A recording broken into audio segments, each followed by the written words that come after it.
Hey guys, is this walking familiar to you? When you take a step on your weaker leg and put the weight through it, your knee just pops back all the way and you are actually hyperextending your knee. This is a very common condition that we see in stroke individuals or individuals after a neurological injury with weakness on one side. This is what we call knee hyperextension or genu recurvatum. In this video, we are going to look into what are the causes of it, what are the consequences of it, and how you can actually address this with some home exercises that you can do. So if you have this condition, you're in the right place, and do watch till the end to find out all the tips and to actually get better with this condition. Welcome to Basically Physio. My name is Suresh and I'm a physiotherapist. So we're going to look into what are the causes of this knee hyperextension. So firstly, I need you to understand what we call active and passive stability of a joint. Active stability refers to the muscles that are controlling the joint, which gives the stability. Passive stability refers to the ligaments and also the bones in the joint that are actually keeping this joint stable by not exerting any forces, but relying on the passive structure. That means the passive strength of these ligaments and the bones in the joint of the joint capsule. And these are the things that are keeping it stable. They don't really have an active component, unlike muscles where you actually contract it and give the joint a stability. So most of the time, your active stability and your passive stability works hand in hand to keep your joint stable. So what happens in a knee hyperextension situation?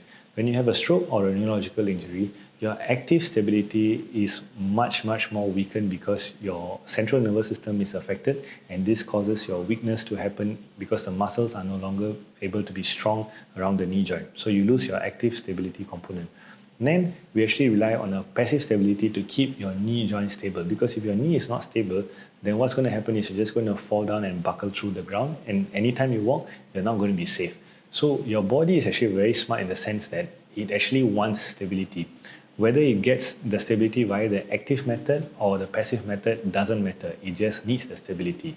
So because of this, after a stroke or a neurological injury, when you do not have the active component available for your stability, you use more of the passive structures and the passive joints to actually give you the stability. And this is why knee hyperextension happens, because when you lock your knee in a plane that is actually putting weight through it, once you lock it, actually the whole leg becomes a bit more stable. And this is what your body is using to get you to walk further and also to walk without falling. So this is why knee hyperextension actually happens. This is your body's way of compensating for the weakness. Now, coming to the underlying reasons and how we can overcome this. The underlying reasons has a few reasons that is causing this knee hyperextension. We will start from the bottom of your leg and we'll move up to the top of your body. So when someone has a stroke or a neurological injury, the nerves that control the calf muscles and the ankle actually can become overactive and make the ankle stiff. And this is actually what we call the spasticity and muscle tightness that is happening in the ankle joint. And because the ankle cannot bend upwards normally, meaning it cannot go past the 90 degrees, the shin bone, which is your tibia, actually cannot move forward over the foot when you stand or walk. And when this happens, when your shin is not able to move forward, to keep your body from not falling forward, you will actually shift your weight backwards in the knee, which effectively just locks the knee backwards, and this is why knee hyperextension happens.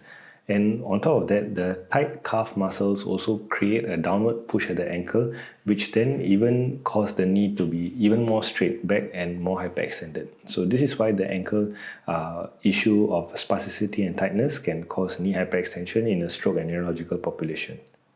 If you find this content useful, consider liking and subscribing to the channel for more content like this.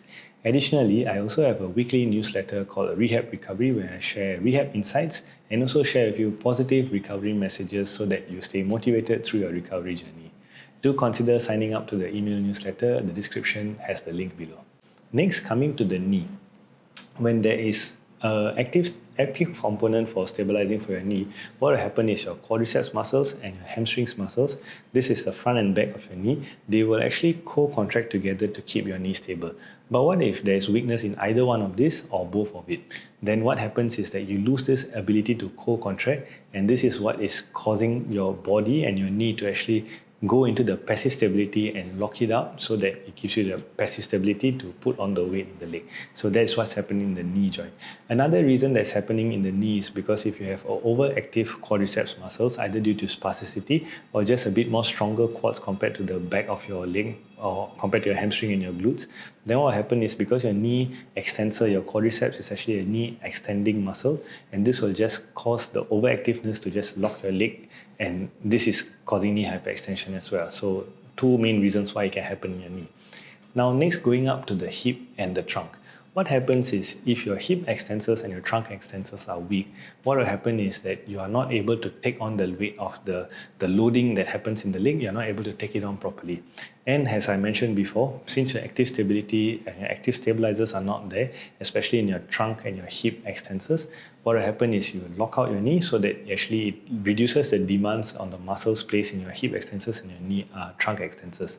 So because of that, this is why also knee locking happens or knee hyperextension happens. So if you're looking at some consequences of this knee hyperextension, right, the evidence out there is a little bit mixed. Some evidence or some research articles may say that there is some links to knee pain that's happening, and some articles or systematic reviews say that there is actually no conclusive evidence leading to knee pain. However, there is a chance that there may be knee instability happening. Why it is because as you are relying too much on the passive stability, that means your ligaments, what will happen is there's so much of joint loading forces that's happening when you lock your knee, and this actually pushes and gets your knee to hyperextend, and this actually causes your ligaments at the back of your knee to become a little bit more lax over a long period of time. And because it becomes lax, then it's just going to be a little bit more looser compared to the knee that is not affected. So some joint instability may happen in the long run, and because of this instability, that may cause some chronic knee pain. So these are what some systematic reviews have reported. Another consequence of this is that your walking symmetry is not going to be there, meaning the way you walk on your stronger leg versus the way that you walk on your weaker leg is not going to be identical, and it's going to look quite different. And when this looks different, the entire efficiency of your walking will reduce, meaning you may be ending up spending a little bit more effort because of your knee hyperextension, and this will actually just lead to an abnormal movement, meaning whenever you're doing a recovery from stroke or neurological injury, you want to aim towards as close as you can towards a normal movement, because normal movements tend to be a bit more efficient with the correct muscles being used. So because you're not using these correct muscles and you're relying a lot more of your passive stability, then this ability to restore your normal movement is reduced. So that is another reason why we want to actively correct this if it is causing you any issues in your gait currently. So whether or not to address this knee hyperextension is actually debatable. I'll be linking a systematic review down in the description below, and in this systematic review, this is what they mentioned.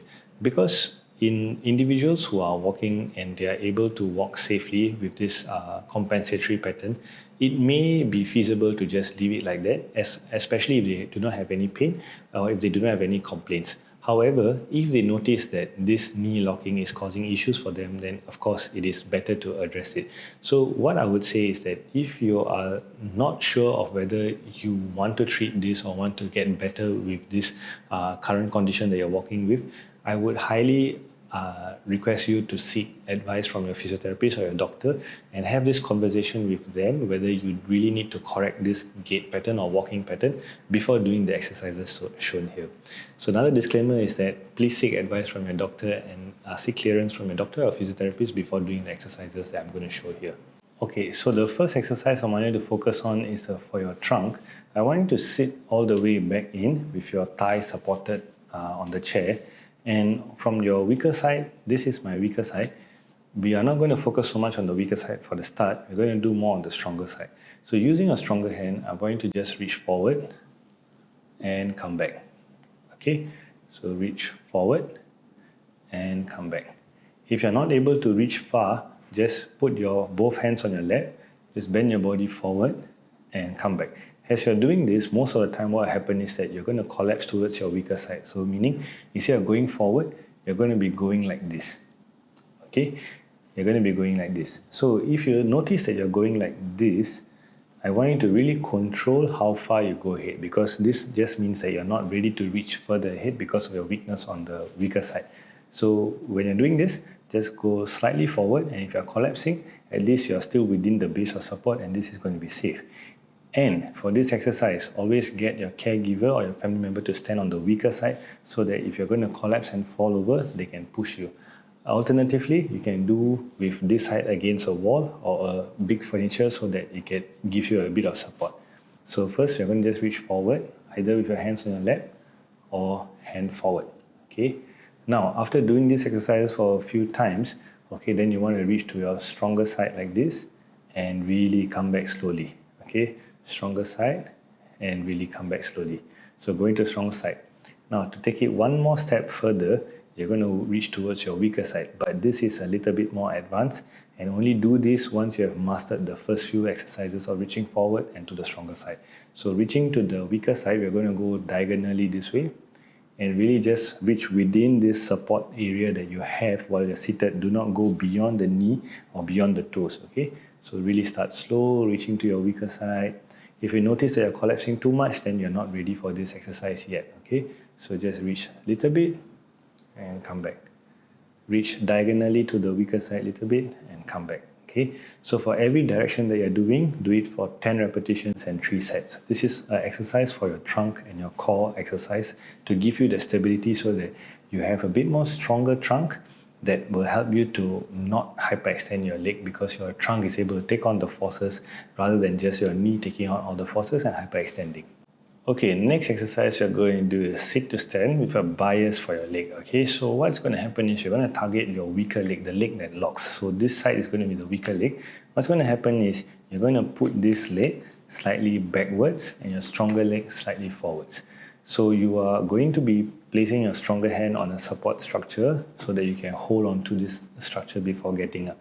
So this bias sit to stand, this is why the bias is because the stronger leg we are putting it in a more disadvantaged position, and the weaker leg we are really pushing it back further to force it to work a little bit more. So sit slightly forward, plant the feet properly, hold on to support and bend your body forward and stand up.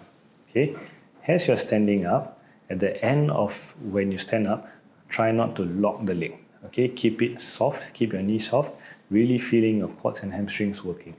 And slowly sit down. Okay, so there's 2 components to this. First is your standing up, do it slowly and not locking your knee, keep it soft. And the second component is coming down slowly.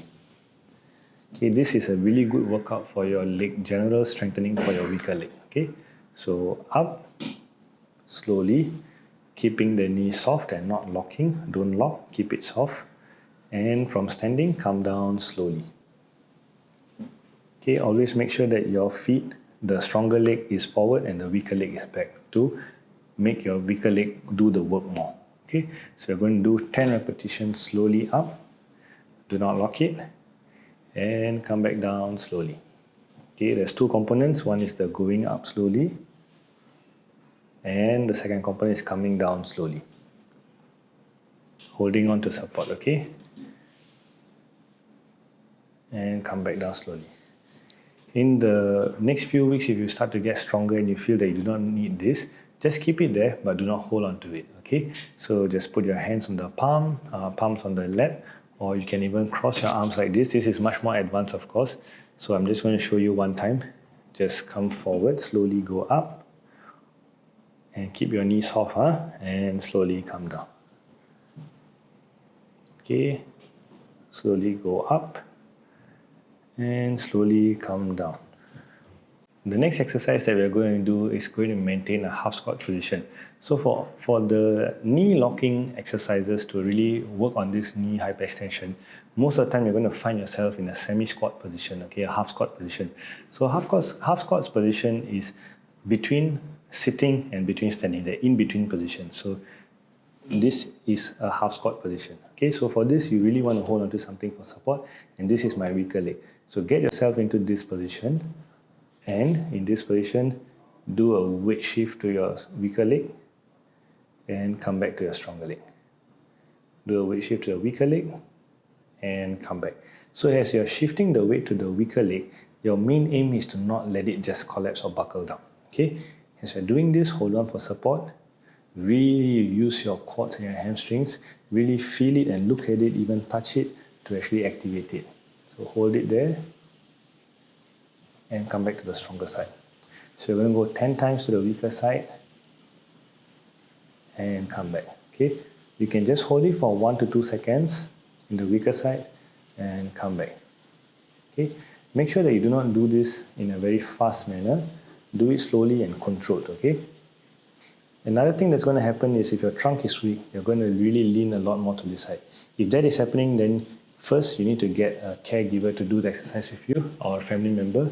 Second is you may not be ready for this exercise yet. So if you don't have a caregiver, do not do this exercise if your trunk is leaning too much to the weaker side. Okay, so I'm going to show you again. A half squat position, shift to the weaker side and come back. Shift to the weaker side and come back. So 10 repetitions to the weaker side and back. Next, what we're going to do is actually one of my most favorite and go-to exercises for knee hyperextension training. And this is also going to be in a half squat position. And we're going to do stepping on the stronger leg. Okay? So we are going to go, this is my weaker leg. I'm going to keep it half bent. Okay? My stronger leg is just going to go forward and backward. Of course, holding on to support, keeping the knee in a bent position. So this will really fire up your glutes, your hamstrings, and your quads. So just stepping forward, 10 repetitions, and 3 sets. Okay? If you really want to challenge yourself further, really go into a much more half squat position and go forward and backward. Forward and backward. So for 10 repetitions and 3 sets. The next exercise is actually going to focus on your hip abduction muscles, the abductors of your hip. So we're going to, this is my weaker leg. We're going to hold on to support on the stronger side. Okay, keep your feet shoulder width apart. Your feet must be pointing forward. It means your toes must be pointing forward. And as you're doing this, just go to the stronger side, lift up the weaker leg and open sideways and come back. Okay, sideways and come back. So this exercise is going to be very easy to make a lot of mistakes. So I'm going to go through with you some of the mistakes that will happen. First is you're going to lean a lot to this side. As you're doing this, look at my trunk. I'm leaning excessively to my stronger side. This is not good because you're actually using your trunk to compensate for the using of the muscles for your hip abduction. So keep your trunk straight, look forward, look at something stationary, and just open and come back. Okay, open sideways and come back. You don't need to go all the way like this, okay? Because the moment when you go all the way like this, that's when all these compensations will start to happen. Second most common thing that happens is your toes are not pointing forward. So instead of pointing forward, you're actually going sideways and you're just kicking this way. This is not right, okay? So point your feet forward and your toes forward, hold on to support and open it sideways. Okay, so very easy for this exercise to go wrong. Be very mindful of these two things that's happening. Your trunk and also your feet pointing forward. Okay, you should start to feel a bit of muscle soreness on this area of your leg. You will also feel muscle soreness on this leg because this is a supporting leg, but that's fine. As long as you're feeling soreness over this area, you're actually doing it fairly correctly. So we're going to do for 10 repetitions and 3 sets. Hip abduction is standing. So you've come to the end of the video. Thank you and I'll see you in the next one.